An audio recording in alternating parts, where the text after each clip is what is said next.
suburbians.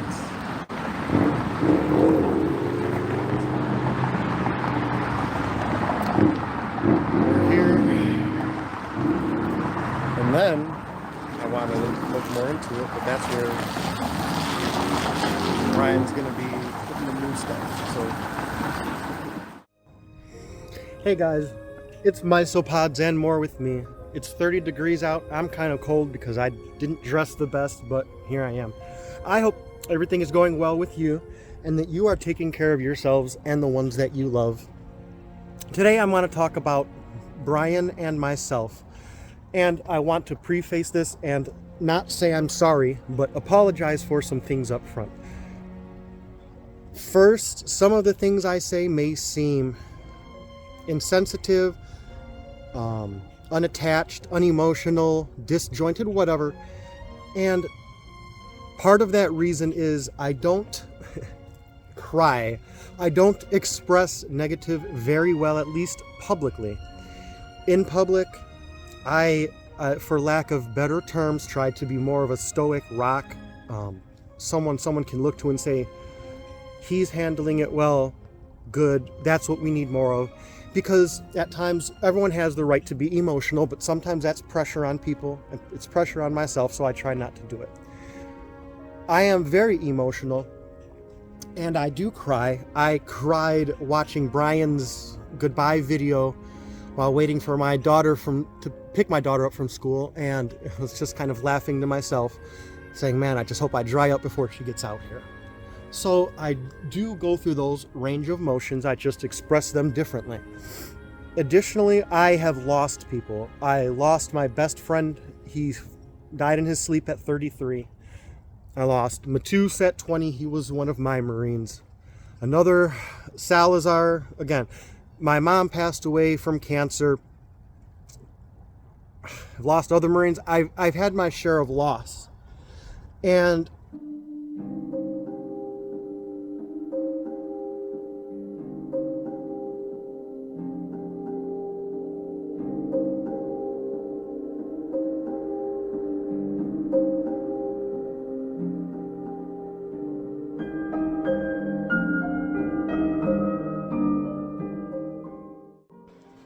hey guys, Steve Owen editing. Don't mind the red eyes. I wasn't, tearing up or anything. But I wanted to point something out. And it's hard for me to talk about this. And I realized why it's kind of bugging me because I actually kind of mentioned it in the live stream that I mentioned when I was talking to Jay.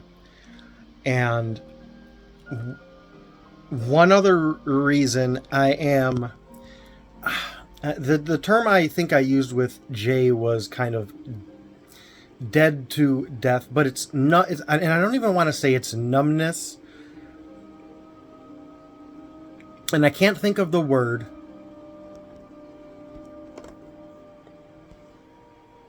and this is why I don't usually talk about it,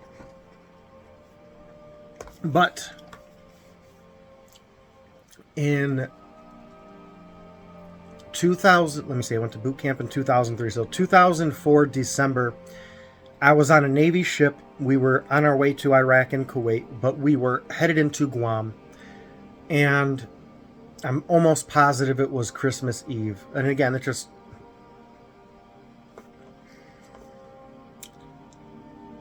puts things more into perspective. So, Christmas Eve, we were ready to head into Guam. And we were supposed to have Liberty. It was awesome. And we were all ready to go. I mean, literally, we could see the port. We're heading in, and we get over the, what was it called? The hangar bay announcer, the 1A, whatever. It's Navy stuff. I shouldn't care. But the tsunami happened, and we're basically still going to go into port, but we're going to load up wood and water and food.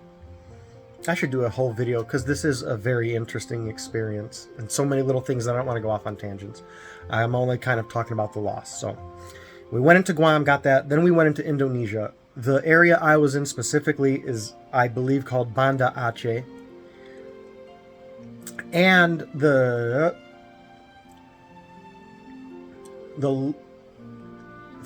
thing I need to say in relevance to this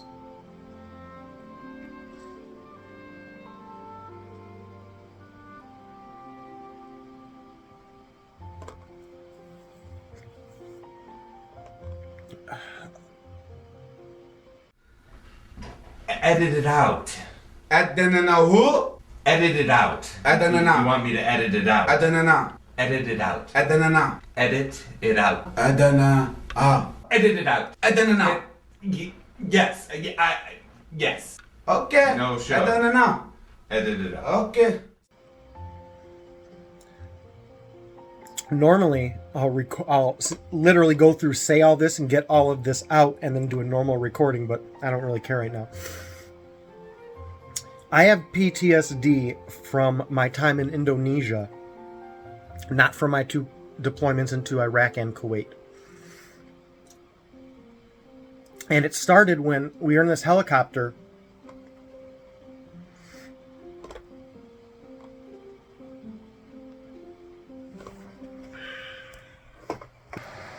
And it would have been like looking there, but all you see is maybe the chimney and then the trees. And these were islands, and it took me a long time to realize what happened, but islands were hit by this tsunami so hard it basically shifted the entire island. So when we were seeing trees and rooftops, it was because everything under it was basically the island had been moved and submerged in water. I'm glad I'm not showing my face here, but so I'll just leave you with this wonderful view. Turn off this fan.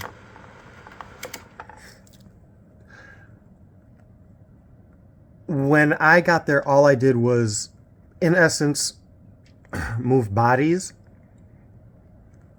And the Marine Corps teaches you a lot of the fact that when you make a mistake, Marines are going to die. You're going to see dead Marines. You're going to see the guy you killed.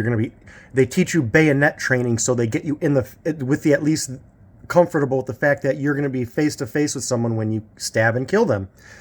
And I was never trained and desensitized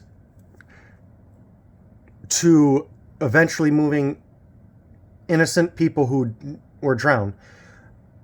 And the day before we're playing and kids and the last thing I'm going to say is one thing that always sticks out to me is all day there were flights coming in, and as people came in, some would have pictures of, and I didn't understand their language, but what they were asking me is, have you seen my kid? And I just, it dawned on me that if I had seen one of their dead kids, I wouldn't have remembered there were so many.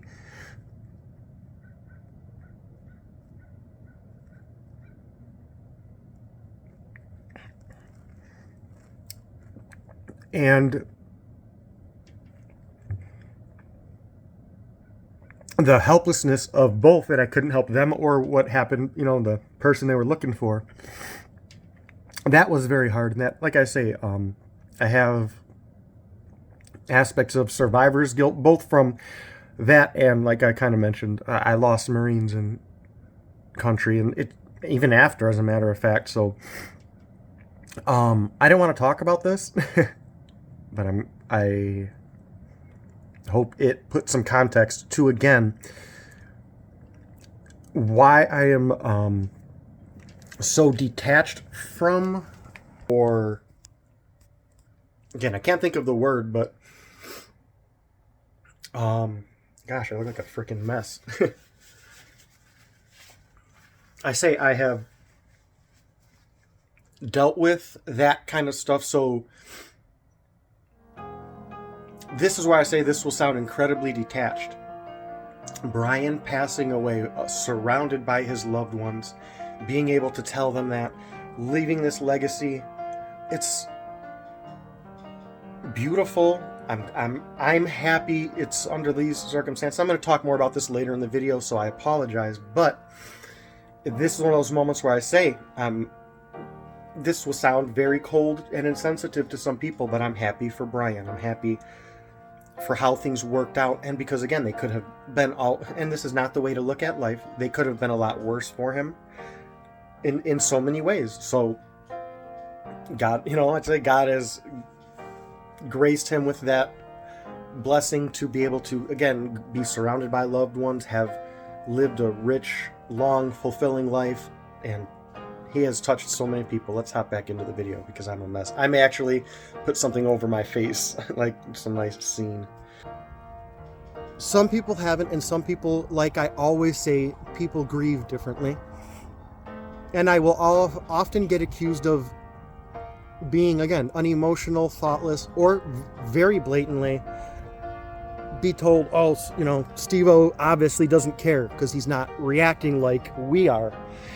And I just react differently. I don't try to elicit those outbursts of emotions, crying. But you're more than welcome to. Sorry, the ducks are flying up above. And I don't look down on that. That's just not how I choose to engage with things. Now, so with that, I want to first say, and if Brian, you ever see this, goodbye. I love you. And I hope you are swimming in so much positivity that when, you know, things end, they just are so beautiful. Now, these are where I start to kind of get at odds because I'm not very religious. I'm tiptoeing on religion. And I actually want to digress for a big moment here and say thank you to Jay at the Reptarium. I went there and did a live stream. And I always say this is another one of my flaws. I'm like a benign bull in a china shop. And that's kind of what I told Jay because I didn't want to go there and create a scene,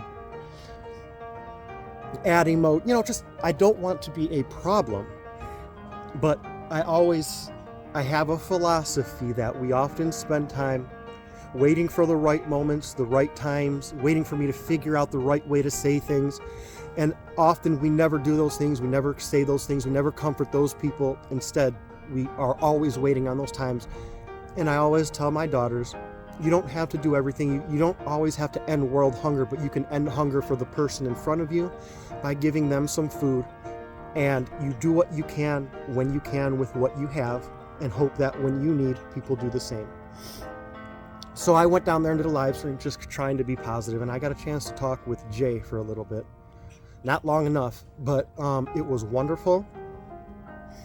And thank you, Jay. If you happen to see this, I truly appreciate it. It was wonderful. And I want to now kind of backtrack. One other reason this video may seem very awkward is I don't have anybody. So when you guys go and you talk to your husbands and wives and friends and families and networks and groups and neighbors and relatives and grandparents or grandkids and neighbors and people you grew up with and people you used to hang out with and all this, I don't have any of that. So I'm processing the loss of Brian right now. A big thing with me is externalizing. That's taking what's in your head and getting it out there in a vlog, writing it down in a poem, talking to someone, talking to your lover, talking to a counselor, talking out into the ether. But getting the thoughts out of here, stop that perpetual loop. And sometimes in a point, I may, and this is not a good example in the moment, but I'm going to do it anyway. I may say, wow, I'm extremely sad, and I sound sad, and I feel sad, and I should try and focus and be more positive. And that's not a bad thing, and it's not for everybody. But my point is, sometimes you may say, I sound too happy in the moment. Wow, and I should be down. And again, it's self-awareness in the moment, and it's difficult, but I struggle with that. So again, if something seems insensitive or raw, I apologize, but I'm not sorry. But that's what I'm here to do, is kind of talk this out. I have dealt with loss. In fact, this is one of the difficult things I want to talk about, and why I consider myself having said goodbye to Brian. I hope you do too. And I hope he hears it and loves it. And I hope, you know, part of the talk with Jay that we talked about is about 8 years ago, my mom passed of cancer.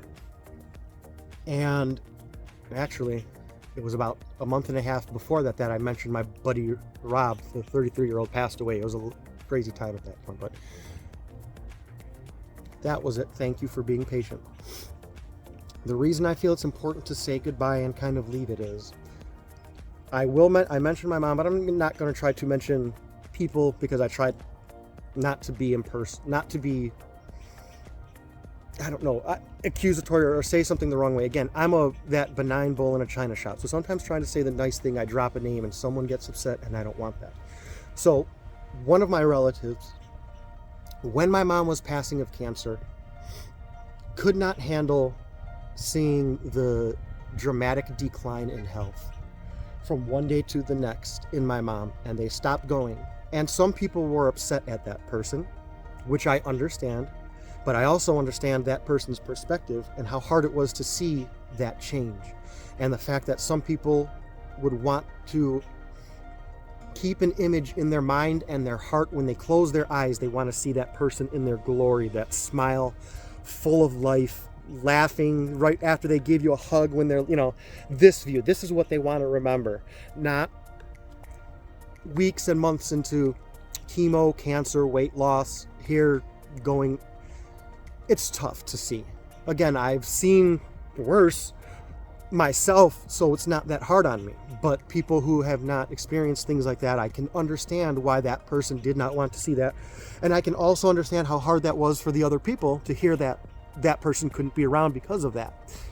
But I always say, we all handle grief differently. And I think the biggest mistake we make in the moment is accusing others of not grieving the right way because they are not grieving the way I grieve.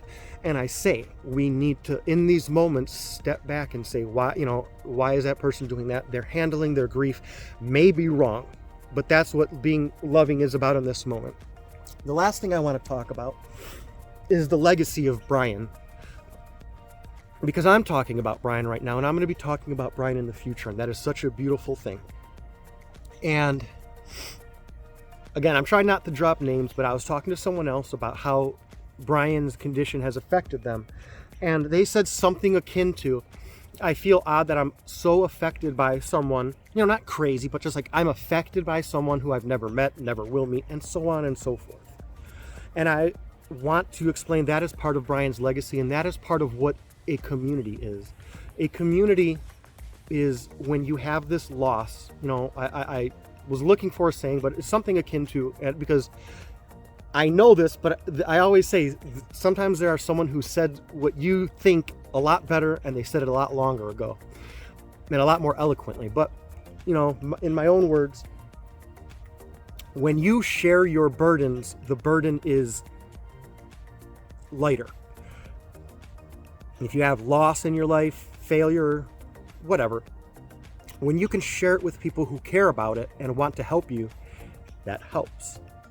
And Brian is part of a community, and I want to get into a little bit. I talk about Wally and geckos and isopods and bioactives and collectors and sellers and breeders and morph hunters. All of these things, bioactive environments, cohab people, they're all part of a community. And I think we've lost a sense of how important that is, because the loss of someone you care about but have never met is because they're part of that community. And when you lose them, being able to share that loss with other people is part of the community. And looking forward to, again, this was something I talked with Jay about, but it's hard for a lot of people to talk about at different stages. But loss can bring people together. It can reinvigorate people. It can make them see things. Sometimes it is just a catalyst.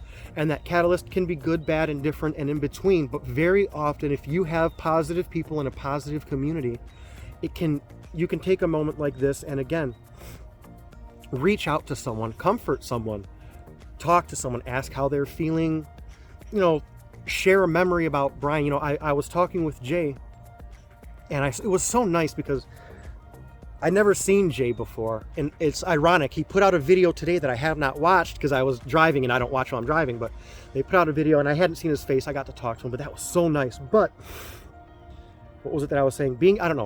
But being part of a community is amazing like that. There was a specific point I was trying to make that I said to Jay, and I'll probably remember it in hindsight. But Um,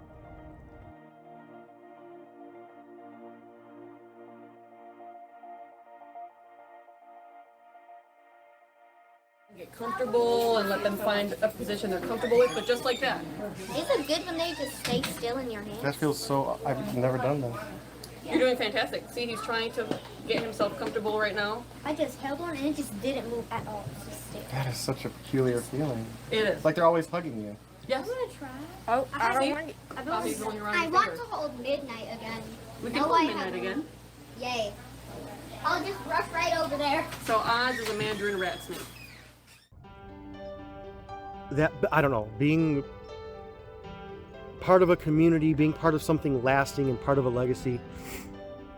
You don't have to always be the person doing it. You don't have to be the Brian again.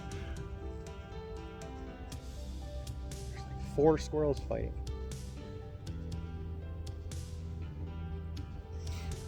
That was my actual squirrel moment. Usually I have my blue heron moments.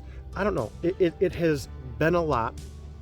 I have rambled on a lot. I probably made some points but didn't finish them. Again, I don't have a script. I'm out here trying to navigate being emotional but not being overly emotional. So